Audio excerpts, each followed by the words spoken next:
மலையில் உள்ள புத்தன் கோயிலில் கிடச்ச அந்த சின்ன பையன் ஆன்மா ஷூன்னு சொல்ல நம்ம தேவதூதன் அவன் ஃப்ரெண்டுகிட்ட ஷூவை பற்றி விசாரிக்க சொன்னான். அதை விசாரிச்சுட்டு வந்த நம்ம தேவதூதனுடைய நண்பன் ஷூ தன்னுடைய 15வது வயசில் 14 வயசு பொண்ணை ஒன் சைடாக லவ் பண்ணி அந்த பொண்ணையும் அவங்க பாட்டியும் கொலை பண்ணியிருக்கான்.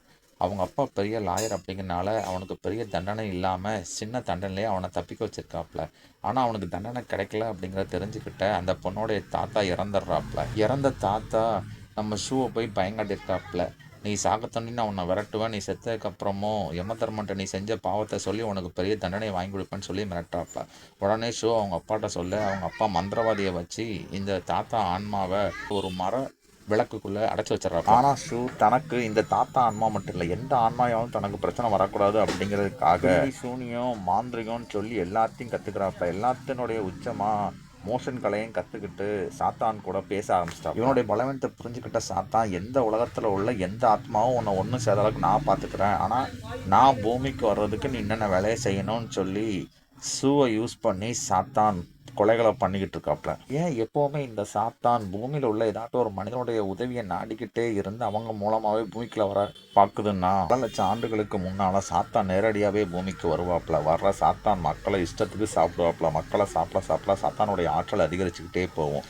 சாத்தானை தடுத்து நிறுத்த தேவர்கள் வந்து சாத்தானோட சண்டைக்கு வருவாப்புல. அதில் தேவர்கள் எல்லாருமே சேர்ந்து உருவாக்குனவங்க தான் இளவரசர்.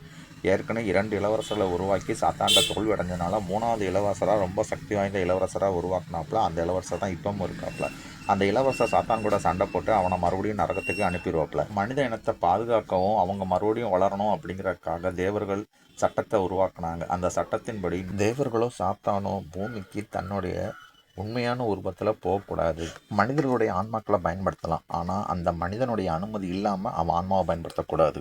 தேவர்கள் ஒருபடி மேலே போய் சாத்தான் பூமிக்குள்ள நுழையாத அளவுக்கு பூமியை சுற்றி ஒரு பாதுகாப்பு வளையத்தை பயன்படுத்தியிருந்தாப்புல. தன்னுடைய ஊடுருவலை முன்னாலே தெரிஞ்சுக்கிட தேவர்கள் தேவ தூதன்களை பூமியில் நியமனம் பண்ணாங்க. அதே போலயே சாத்தானும் பூமிக்கு வர்றதுக்கு மனிதர்களை பொறாம பழிவாங்குற குணம் உள்ளவங்களுக்கு சக்தியை கொடுத்து சாத்தான் தனக்கு தேவையான காரியங்களையும் செய்துக்கிட்டு பூமிக்கு வர்றதுக்கு சாத்தானும் முயற்சி பண்ணிக்கிட்டு இருந்துச்சு.